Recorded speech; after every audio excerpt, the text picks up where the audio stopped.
La famille, écoutez-moi bien, vous n'êtes pas prêt à regarder le contenu de cette vidéo. Mais quand je vous dis, on atteint des sommets dans l'ignominie, regardez, vous allez voir. Bande de Gaza en Riviera. Est-ce que ça a du sens pour le professionnel du tourisme que vous êtes? La bande de Gaza a des atouts, on l'a déjà dit.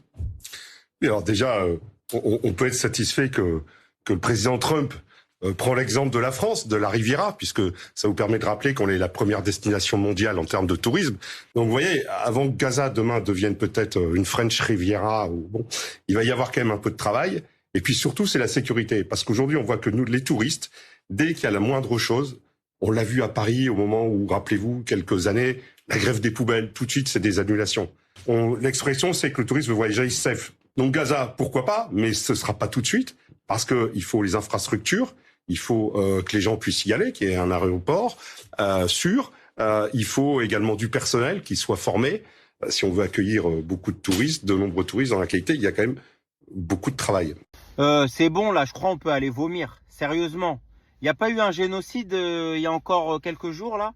Il n'y a pas des centaines de milliers de personnes qui ont été massacrées selon l'ensemble des ONG, selon l'ONU, selon la revue The Lancet. Il n'y a pas des centaines de milliers de personnes qui ont été tuées, notamment plus de 70% de femmes et d'enfants. On n'a pas twerké sur des morts, on n'a pas twerké pendant qu'on était en train de bombarder des gens, on n'a pas attaché des nuisettes sur des 4x4 de militaires. Je veux dire, c'est pas un truc de fou, les amis. Et à quel moment, je vous en supplie, vous vient dans votre rédaction l'idée d'inviter un président d'association d'hôtellerie française? Mais vous emboîtez le pas, Donald Trump. Il y a quelques années en arrière, vous étiez tous en train de vomir au moment de l'élection de Donald Trump. Au moment du Capitole, vous étiez là. Ah, qu'est-ce qu'on vous a dit? Voilà, c'est pour ça qu'il faut l'empêcher, etc.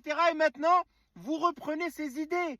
Et puis l'autre, le président de l'association d'hôtellerie, alors lui, il trouve rien à redire, hein. Il trouve même que c'est une idée de génie. Il trouve même que c'est formidable de prendre exemple sur la bourgeoisie française et sur comment, en fait, dans la Côte d'Azur, il n'y a que des riches et des Lamborghini. Je vous assure, les amis, que des fois, je me dis, vous savez le film dans Truman Show, là, où Jim Carrey, en fait, il pense qu'il vit dans une société, mais en réalité, il est dans un studio filmé, etc. Il est l'objet d'une télé-réalité. Parfois, je vous assure, parfois, il me vient cette idée où je me dis, j'espère que toute l'ignominie que je vois dans cette société, toute la barbarie, tous ces trucs-là où tu te dis, non, c'est pas possible, on a atteint le sommet là déjà. Et qu'en fait, non, t'es pas au sommet, t'es même pas au premier étage encore. Et chaque jour, il y a un truc de fou où tu te dis, c'est un prank continuel. Alors là, vraiment, la famille, je crois que jamais de la vie, j'aurais pensé qu'au lendemain d'une déclaration aussi terrible